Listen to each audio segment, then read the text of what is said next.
પૂર્ણમદઃ પૂર્ણમિદં પૂર્ણાત પૂર્ણમુદચ્યતે પૂર્ણસ્ય પૂર્ણમાદાય પૂર્ણમેવાવશિષ્યતે. આપ સર્વનું હાર્દિક સ્વાગત છે આપણી આ યુટ્યુબ ચેનલ ધાર્મિકમાં. આજના વિડીયોમાં આપણે સાંભળવાના છીએ શ્રીમદ ભગવદ્ ગીતા અધ્યાય 18મો મોક્ષ સંન્યાસ યોગનો શ્લોક ક્રમાંક 5. આમાં પણ આગલા શ્લોકમાં ચોથા શ્લોકમાં જે બતાવ્યું છે ત્યાગ કેવો કરવો જોઈએ એ જ અહીં આ શ્લોકમાં પણ બતાવ્યું છે. તો આપણે ભગવાનની વાણીમાં સાંભળીએ કે ભગવાન શું કહે છે.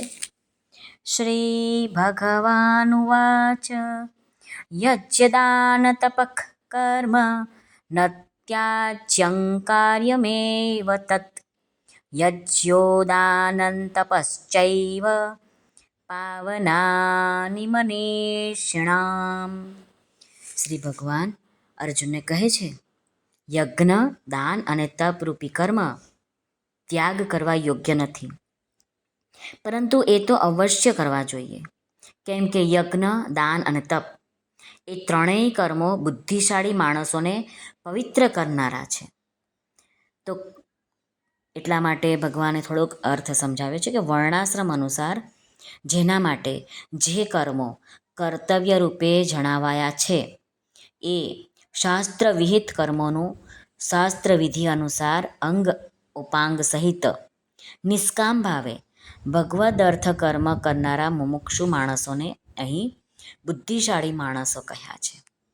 હવે આપણે જોઈએ સાધક સંજીવનીમાં રામ સુખદાસજી મહારાજ શું કહે છે. યજ્ઞદાન તપકર્મ ન ત્યાજ્યં કાર્યમેવ તત. મહારાજ કહે છે કે અહીં ભગવાને બીજાઓના મતને યોગ્ય બતાવ્યો છે. ભગવાન કઠોર શબ્દથી પોતાના કે બીજા કોઈના મતનું ખંડન નથી કરતા. આદર આપવાને માટે ભગવાન બીજાના મતનો વાસ્તવિક અંશ લે છે અને તેમાં પોતાનો મત પણ સામેલ કરી દે છે. અહીં ભગવાને બીજાના મત અનુસાર કહ્યું છે કે આ ત્રણ કર્મો તો છોડવા જ જોઈએ નહીં. યજ્ઞ, દાન અને તપ અવશ્ય જ કરવા જોઈએ, ચાહે ગૃહસ્થ હોય કે સંન્યાસી હોય, ગમે તે હોય. કારણ કે આ ત્રણ કર્મો મનીષિણી એટલે કે જે બુદ્ધિશાળી માણસો છે એને પવિત્ર કરવાવાળા છે. યજ્ઞોદાનં તપશ્ચૈવ પાવનાની મનીષિણામ.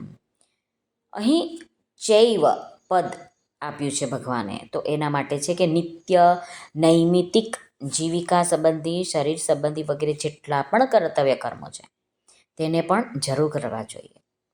કેમ કે તેઓ પણ મનીષીઓને પવિત્ર કરનારા છે. જે મનુષ્યો સમત્વ બુદ્ધિથી યુક્ત થઈને કર્મજન્ય ફળનો ત્યાગ કરી દે છે તેઓ પણ મનીષી છે.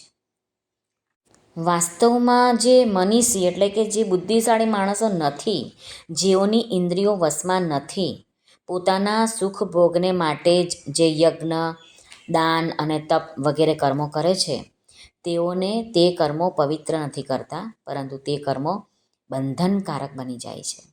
અહીં ભગવાને મનીષી કહ્યું છે તો એનો અર્થ છે વિચારશીલ. જે કર્મ પોતાની કોઈ કામના રાખ્યા વગર બીજાના હિત માટે કરવામાં આવે તે બધા કર્મો પવિત્ર કરવાવાળા બની જાય છે. દુર્ગુણ, દુરાચાર, પાપ વગેરેને દૂર કરીને અપાર આનંદ દેનારા બની જાય છે.